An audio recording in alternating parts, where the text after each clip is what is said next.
क्या बिहार विधानसभा चुनाव पर आपकी नजर है? अच्छा, आप मतदाता भी हैं। तब तो आप चुनावी माहौल का मजा ले रहे होंगे, वो भी ठेकुआ खाते खाते। किस कैंडिडेट का कितना रौला है? कौन सी पार्टी गदर मचा दी है एकदम? कौन सा भोजपुरी अभिनेता किस पार्टी में गया और किस दूसरे अभिनेता को गरिया रहा? मनोरंजन भरपूर है ना? लेकिन इन सब मनोरंजन के बीच कहीं आप कुछ गलती ना कर दें, ऐसी गलती जो शायद आप अगले 5 साल तक बदल भी ना पाए। कहीं आप किसी ऐसे प्रत्याशी को विधायक बनाकर विधानसभा न भेज दें जो खूब अमीर है, करोड़पति है पर अशिक्षित भी है और बलात्कार या हत्या जैसे गंभीर आपराधिक मामले का आरोपी भी है।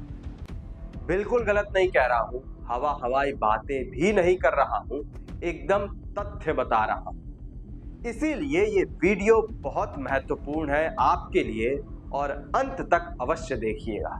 साथ ही वीडियो को शेयर जरूर करें उन सभी लोगों से जो बिहार विधानसभा चुनाव से प्रत्यक्ष या अप्रत्यक्ष रूप से जुड़े हैं या रुचि रखते हैं। और ऐसे ही सार्थक वीडियोस देखने के लिए स्वधर्म को सब्सक्राइब भी करें।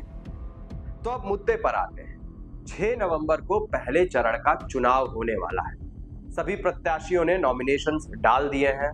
चुनाव प्रचार जोर पर है।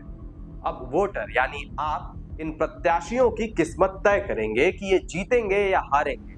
साथ ही तय होगा बिहार का भाग्य। लेकिन वोट देने से पहले आवश्यक है चुनाव में भाग ले रहे इन प्रत्याशियों की पृष्ठभूमि जानना। अब पृष्ठभूमि में क्या क्या चीजें आती हैं? एजुकेशन, शिक्षा, एसेट यानी संपत्ति, क्रिमिनल चार्जेस यानी आपराधिक मामले। प्रत्याशियों की पृष्ठभूमि में जो बात सबसे अधिक लोगों को आकर्षित करती है वो है कि कहीं हमारे विधानसभा क्षेत्र के प्रत्याशियों पर आपराधिक मामले तो नहीं दर्ज है। कहीं हमारे पसंदीदा राजनीतिक दल में आपराधिक मामलों वाले प्रत्याशियों को तो जगह नहीं दे दी गई है। बिहार के पहले चरण के विधानसभा चुनाव के 1314 में से 1303 प्रत्याशियों की कुंडली निकाली गई, माने चुनाव आयोग के सामने प्रत्याशियों के द्वारा ही दी गई जानकारी पता की गई, जिसमें ऐसा कुछ सामने आया। 1303 में से 423 प्रत्याशी ऐसे हैं जिन पर आपराधिक मामले दर्ज है, यानी लगभग 32%।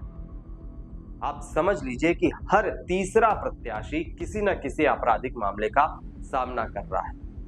अब बात करते हैं किस राजनीतिक दल में कितने प्रतिशत उम्मीदवारों पर आपराधिक मामले दर्ज हैं। सबसे पहले Jan Suraaj party 44%, BSP 20%, RJD 76%, JDU 39%, BJP 65%, AAP 27%, Congress 65%, CPIML 93%, LJP Ram Vilas 54%, CPI 100%, CPIM 100%। बात यहीं खत्म नहीं हो जाती। आपराधिक मामलों से बढ़कर गंभीर आपराधिक मामलों की ओर भी अब जाते हैं। हत्या, हत्या का प्रयास, बलात्कार, हत्या के साथ डकैती, फिरौती के लिए अपहरण और आपराधिक साजिश, ये सब गंभीर आपराधिक मामलों की श्रेणी में आते हैं। बिहार के पहले चरण के चुनाव में किन प्रत्याशियों पर ऐसे गंभीर आरोप लगे हैं वो देखते हैं। 354 ऐसे प्रत्याशी हैं जिन पर इतने गंभीर आरोप लगे हुए हैं, लगभग 27%, यानी हर चौथा प्रत्याशी अपने ऊपर या तो हत्या या बलात्कार जैसे आरोप लेकर घूम रहा है। 33 प्रत्याशियों पर हत्या संबंधित चार्जेस लगे हुए हैं। हत्या के प्रयास का चार्ज 86 कैंडिडेट्स पर लगा है। महिलाओं के खिलाफ अपराध के मामले 42 कैंडिडेट्स पर हैं और इन 42 में से 2 पर बलात्कार के भी चार्जेस हैं। अब बात करते हैं राजनीतिक दलों की। जन सुराज पार्टी के 43% प्रत्याशी, बीएसपी के 18, आरजेडी के 60, जेडीयू के 26, भाजपा के 56, आप के 20%, कांग्रेस के 52, सीपीआईएमएल के 64, एलजेपी रामविलास के 38, सीपीआई 80%, सीपीआईएम 100%। आपराधिक मामले तो हमने देख लिया। अब देखते हैं कि ये प्रत्याशी शिक्षित कितने हैं। 651 प्रत्याशी मतलब 50% प्रत्याशियों ने ग्रेजुएशन या उससे आगे की पढ़ाई की। मात्र 50% प्रत्याशी ही ग्रेजुएट हैं। 19 प्रत्याशी डिप्लोमा होल्डर हैं। 519 प्रत्याशी मतलब 40% प्रत्याशियों ने मात्र 5वीं से 12वीं तक के बीच की ही पढ़ाई की है। 105 ऐसे प्रत्याशी हैं जो मात्र साक्षर हैं, मतलब उन्हें सिर्फ लिखना पढ़ना आता है, इससे अधिक उन्होंने कोई शिक्षा नहीं ली। 8 प्रत्याशी अशिक्षित हैं और 1 प्रत्याशी ऐसा भी है जिसने अपनी शिक्षा संबंधित डिटेल्स नहीं दी। इसके अलावा यदि जेंडर इक्वालिटी के दृष्टिकोण से देखा जाए तो पहले चरण के चुनाव में 121 महिला प्रत्याशी हैं, मात्र 9%। संपत्ति की बात करें तो 40% प्रत्याशी करोड़पति हैं, मतलब 519 ऐसे प्रत्याशी हैं जिनके पास घोषित संपत्ति कम से कम 1 करोड़ रुपए की है। ये पूरा डेटा हमने लिया है एसोसिएशन फॉर डेमोक्रेटिक रिफॉर्म से। यह संस्था भारत में लोकतंत्र को मजबूत करने और वोटर्स को चुनाव में अधिक स्पष्टता के साथ वोट डालने में मदद करने के लिए ऐसी डिटेल्स, ऐसी जानकारियां देती रहती है। बिहारी बंधुओं, आपके पास वास्तव में चुनाव कठिन है। अब बताइए, सवाल मेरा सही था या नहीं? कहीं आपने किसी ऐसे प्रत्याशी को विधायक तो नहीं बनाकर विधानसभा में भेज दिया जो अशिक्षित है और बलात्कार या हत्या जैसे गंभीर आपराधिक मामले का आरोपी है? फिर क्या होगा बिहार का भविष्य?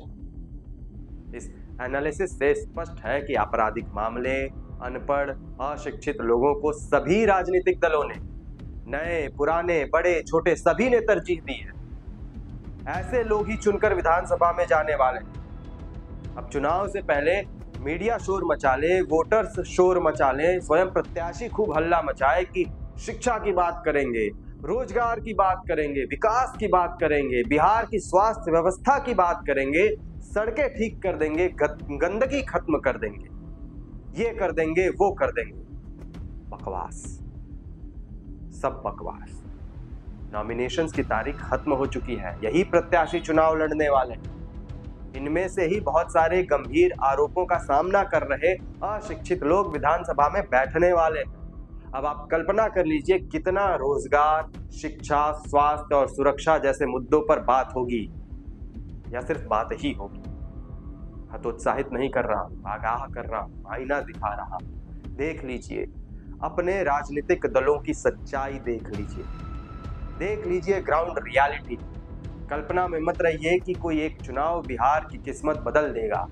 जनता को आगे आना होगा, जनता को सीधा अस्वीकार करना होगा ऐसे प्रत्याशियों को जो अनपढ़ हैं, जिन पर बलात्कार और हत्या के मामले हैं। कब तक जाति की आड़ में वोट देंगे आप? जाति मात्र एक छलावा है आपको ठगने के लिए। बिहार का ही इकोनॉमिक सर्वे है 2024-25 का, जिसके अनुसार 36,333 रुपए एक आम बिहारी सालाना कमाता। सालाना, महीने का नहीं, साल का। बिहार का एक आम इंसान पूरे साल में मात्र 36,333 रुपया कमाता है। आप बिहार में गरीबी के स्तर का अंदाजा लगाएं।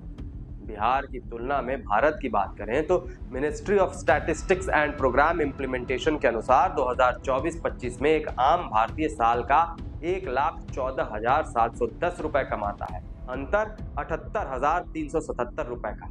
ये कोई मामूली अंतर नहीं, ये साल भर का अंतर है। और अब अगर आने वाले चुनाव में इस तरह के प्रत्याशी चुनाव लड़ रहे हैं तो आप भविष्य का अंदाजा आज ही लगा सकते हैं, क्योंकि वोटर्स के पास ऑप्शन ज्यादा है ही नहीं। इसलिए बिहार के दोस्तों से निवेदन है कि अपने प्रत्याशी की जाति, धर्म बाद में देखिए, पहले उसकी शिक्षा और आपराधिक पृष्ठभूमि केंद्र में रखिए, फिर वोट डालिए।